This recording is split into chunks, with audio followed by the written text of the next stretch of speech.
Les amis, comme je vous l'avais dit, bien arrivé à la gare de Mantes-la-Jolie. Il y a eu un petit problème. En fait, on ne sait même pas ce qui s'est passé. J'ai eu plusieurs informations, un déraillement de train qu'on nous a parlé, une dame qui s'est balancée sur les voies, qu'on m'a dit, et après, ça s'est fini avec un train qui est tombé en panne. En fait, on est quand même arrivé à la gare de Mantes-la-Jolie avec un retard. On vient d'arriver à la gare de Mantes-la-Jolie à, il est quelle heure 22h50. En fait, on est arrivé à la gare de Mantes-la-Jolie avec 2 heures de retard. Et voilà, on est enfin arrivé. Moi, j'ai pris le direct, ça c'est les trains de la ligne J.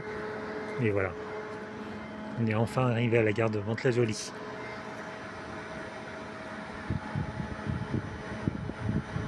Voilà, ça fait saisir. Bon, il y a des gens qui ont fait des détours. Le train direction, comment il s'appelle, les gens qui habitent à la gare d'Évreux et voire plus loin. Ils ont pris un deuxième train pour faire un détour sur les lignes de Montparnasse. En fait, c'est un trajet qu'ils prennent pas, mais là, avec les travaux, avec la galère de train, en fait, ils se sont passés par là, par Montparnasse. Un train qui est parti de Saint-Nazaire, qui a pris les voies de Montparnasse, en fait, voilà.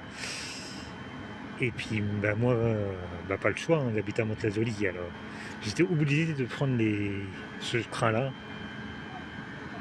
Et tous les trains, ils étaient bloqués, le direct était bloqué. Après, il avait la ligne J, qui était terminus Épône. La deuxième J, terminus Issou.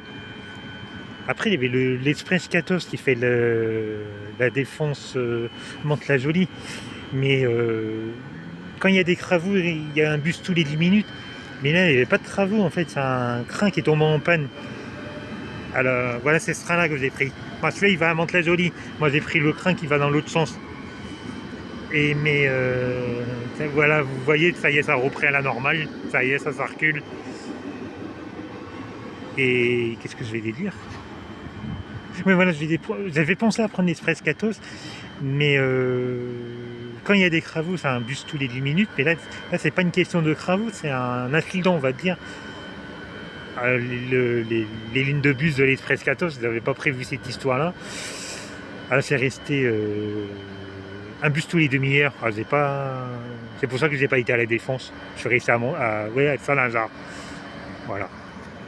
Puis là-bas, ça fait saisir. Ça y est, on va mettre la fin de la vidéo. Le petit push, on arrive à la gare de Mantes-la-Jolie. Voilà, avec 2 heures de retard, mais au moins on est arrivé. Il y en a qui avaient peur, ils pensaient qu'ils allaient passer la nuit à Saint-Lazare. Une mamie qui a pété les plombs.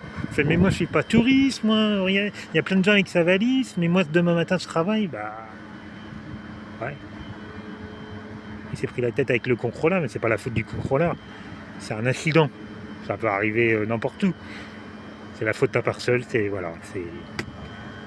si on va dire c'est la faute de la NCF, ils prendrait plus soin de train, c'est un manque d'entretien. En fait, on se peint si c'est quoi? Parce nous a parlé d'un train qui est tombé en panne, on nous a parlé d'un train qui avait déraillé, et on nous a parlé quelqu'un qui s'est balancé sur les voies. On a eu tout ça en information. Alors on sait pas c'est quoi. Qu'est-ce que c'est la vraie information? Voilà. Mais enfin, on est arrivé à la gare de Mantes-la-Jolie avec 2 heures de retard. Mais voilà, on aurait pu aller à Marseille. On aurait pu faire un Paris-Marseille. Non, on a fait un Paris-Mantes-la-Jolie. Voilà.